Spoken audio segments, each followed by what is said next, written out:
২০০৪ সালের ২১শে আগস্ট রাজধানীর বঙ্গবন্ধু এভিনিউয়ে সন্ত্রাস বিরোধী জনসভার আয়োজন করে আওয়ামী লীগ। ওই জনসভায় তৎকালীন বিরোধী দলীয় নেতা শেখ হাসিনার বক্তব্য চলাকালে গ্রেনেড হামলা চালানো হয়। এতে আওয়ামী লীগ নেত্রী আইভি রহমান সহ ২৪ জন নিহত হন। আহত হন আওয়ামী লীগের ৩ শতাধিক নেতাকর্মী।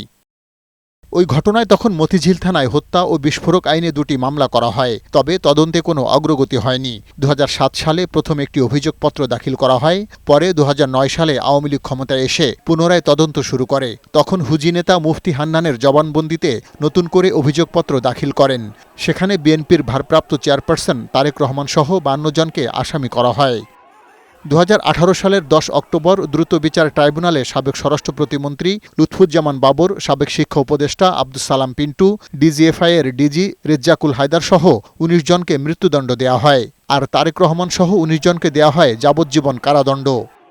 বিচারিক আদালতে রায়ের ৬ বছর পর গেল ৫ই আগস্ট আওয়ামী লীগ সরকার পতনের পর নতুন করে মামলার শুনানি হলে হাইকোর্ট সব আসামিকে খালাস দিয়ে রায় দেন। পরে রাষ্ট্রপক্ষ হাইকোর্টের রায়ের বিরুদ্ধে আপিল করেন। ওই আপিলের শুনানি শেষ করে ৪ সেপ্টেম্বর রায়ের দিন ঠিক করেন আপিল বিভাগ।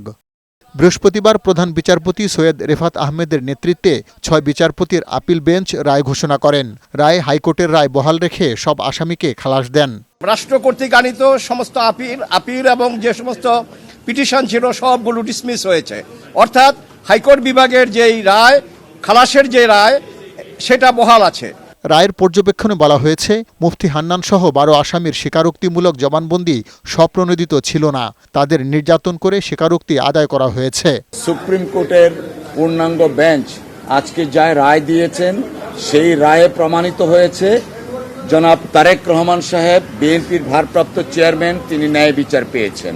২১শে আগস্ট গ্রেনেড হামলা মামলার পুনঃতদন্ত প্রয়োজন নেই বলেও জানিয়েছে আপিল বিভাগ। একটা অবজারভেশন ছিল হাইকোর্টের, যে মিনিস্ট্রি অফ হোমকে ডাইরেকশন দিয়েছিলেন যেন এটা প্রপারলি ইনভেস্টিগেট করা হয়। এই অবজারভেশনগুলোকে এক্সপান্স করে দিয়েছেন। ২১শে আগস্ট গ্রেনেড হামলা মামলায় কোনো আসামি কারাগারে থাকলে তাদের মুক্তি দেওয়ারও নির্দেশ দেওয়া হয়েছে আপিল বিভাগের রায়ে। পার্থ রহমান, বৈশাখী সংবাদ, ঢাকা।